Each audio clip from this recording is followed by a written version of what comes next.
YCP మాజీ నేత మాజీ ఎంపీ విజయసాయిరెడ్డిపై మాజీ సీఎం జగన్ తీవ్ర విమర్శలు గుప్పించారు. చంద్రబాబుకు లొంగిపోయిన మరో వ్యక్తి విజయసాయిరెడ్డి అని విమర్శించారు. రాజ్యసభ సభ్యునిగా 3.5 సంవత్సరాలు పదవీకాలం ఉండగా చంద్రబాబు కూటమికి మేలు చేసేందుకు ఆయన రాజ్యసభ సభ్యత్వానికి రాజీనామా చేశారని ఆరోపించారు. ఆ ఆరోపణలు, విమర్శలపై విజయసాయిరెడ్డి స్ట్రాంగ్ కౌంటర్ ఇస్తారని, జగన్ను ఉక్కిరిబిక్కిరి చేసేలా ఆ కౌంటర్ ఉంటుందని అంతా భావించారు.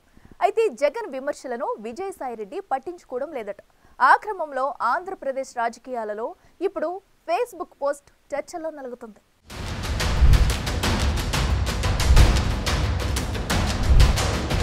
మాజీ ముఖ్యమంత్రి జగన్ ఎప్పుడో కానీ ప్రెస్ మీట్ పెట్టరు.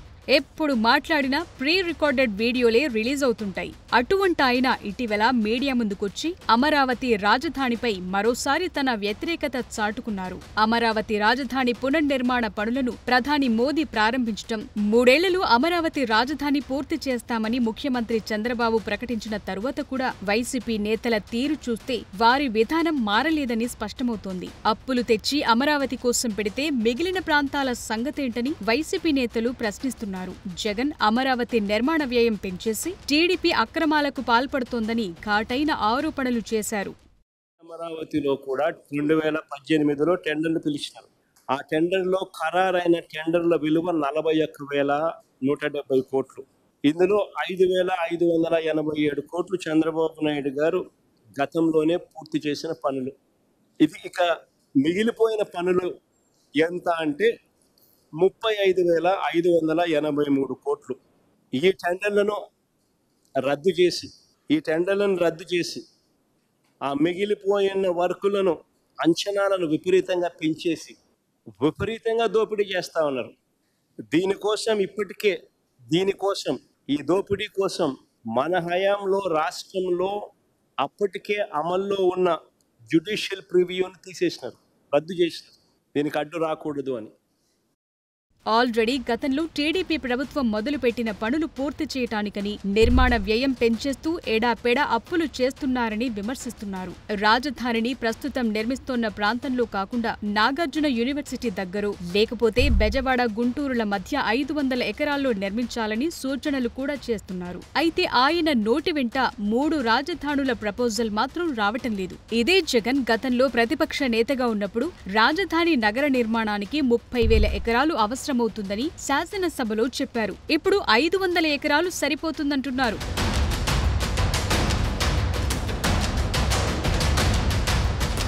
ఇక ఆ మీడియా సమావేశంలో జగన్ విజయసాయిరెడ్డిని మరోసారి తీవ్ర విమర్శలు, ఆరోపణలు గుప్పించారు. విజయసాయిరెడ్డి ముఖ్యమంత్రి చంద్రబాబుకు సరెండర్ అయ్యారని, రాజ్యసభ సభ్యుడిగా 3.5 సంవత్సరాలు పదవీకాలం ఉన్న చంద్రబాబు కూటమికి మేలు చేసేందుకు ఆయన రాజ్యసభ సభ్యత్వానికి రాజీనామా చేశారని ఆరోపించారు. ఇంకొక ఆయన విజయసాయిరెడ్డి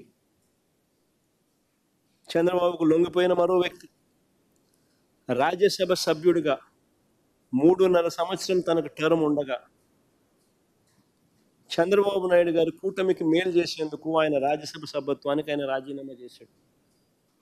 వైఎస్ఆర్సీపీకి ఎమ్మెల్యేల బలం లేదు, మళ్ళీ రాజ్యసభకు వైఎస్ఆర్సీపీ పంపించే అవకాశం ఉండదు అని తెలిసి, తన రాజీనామా వల్ల చంద్రబాబు నాయుడు గారి కూటమికి మేలు జరుగుతుందని తెలిసి తన 3.5 సంవత్సరం టర్ము ఆ కూటమికి తాను ప్రలోభాలకు లోనై అమ్మేసి, అలాంటి వ్యక్తి ఇచ్చే స్టేట్మెంట్లకు ఏం వాల్యూ ఉంటుంది? అటువైపు నుంచి మనం కూడా ఇటువైపున ఏమన్నా తీసుకొని ఇదే మాదిరిగానే చెప్పిస్తే వాల్యూ ఉంటుంది?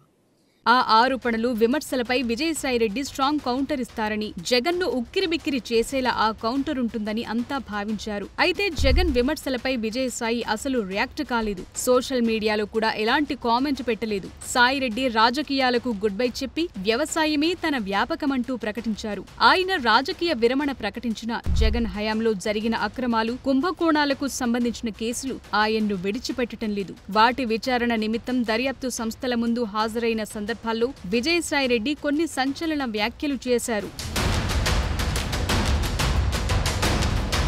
కాకినాడ పోర్టు భూముల కేసులో కర్త కర్మ క్రియ మొత్తం వైవి సుబ్బారెడ్డి కుమారుడే అని, అలాగే మద్యం కుంభకోణంలో రాజ్ కేసిరెడ్డి సర్వం అని విజయసాయిరెడ్డి ఆయా కేసుల దర్యాప్తులో భాగంగా దర్యాప్తు సంస్థల ముందు హాజరైన సందర్భంగా మీడియాతో మాట్లాడుతూ సంచలన వ్యాఖ్యలు చేశారు. ఆ తరువాత జగన్ ఆయన్ను విశ్వసనీయత లేని వ్యక్తిగా పేర్కొంటూ విమర్శలు గుప్పించారు. వాటికి విజయసాయి కూడా అప్పట్లో కౌంటర్ ఇచ్చారు. ఆ తరువాత తాజాగా జగన్ మీడియా సమావేశంలో విజయసాయిరెడ్డిపై తీవ్ర విమర్శలు ఆరోపణలు గుప్పించారు. కూటమి ప్రభుత్వానికి మేలు చేయటానికి విజయసాయి తన రాజ్యసభ సభ్యత్వాన్ని అమ్మేసుకున్నారంటూ తీవ్ర వ్యాఖ్యలు చేశారు. వాటికి విజయసాయి నుంచి ఏ స్థాయిలో రీటాట్ ఉంటుందా అని అంతా ఎదురు చూస్తుంటే విజయసాయి కంటే ముందుగా దివంగత నటుడు నందమూరి తారకరత్న భార్య అలేఖ్యారెడ్డి తన ఫేస్బుక్ లో పెట్టిన పోస్ట్ సంచలనం సృష్టిస్తోంది. అలేఖ్యకు విజయసాయిరెడ్డి వరుసకు బాబాయ్ అవుతారు. నారా లోకేష్ యువగళం పాదయాత్ర సమయంలో నందమూరి తారకరత్న తీవ్ర అస్వస్థతకు గురై బెంగుళూరులో చికిత్స పొందుతూ